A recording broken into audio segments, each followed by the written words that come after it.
Ndugu Ngate, ukiwa ripota wetu eneo hilo, umethibitisha hizo habari ama ni porojo tu za wanasiasa? Hela za mitandao. Hela lazima wakati mwingine unapewa kidogo angalau. Kwa hiyo wewe ni shuhuda, umeyashuhudia? Angalau naona umeshuhudia? Umeshuhudia ama ni mitandao tu? Naam Hassan, umeshuhudia kwa jicho lako? Mitandao inapotea hapa. Lakini nitawasiliana nawe. Mawasiliano si mazuri. Na wewe mwenyewe ulipata chochote? Na kupata vyema sasa Hassan.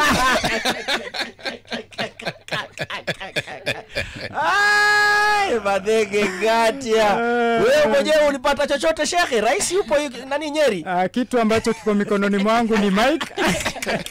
Na mpiga picha wa Radio 47 tukiwa hapa. Lakini mambo yanakwenda vizuri.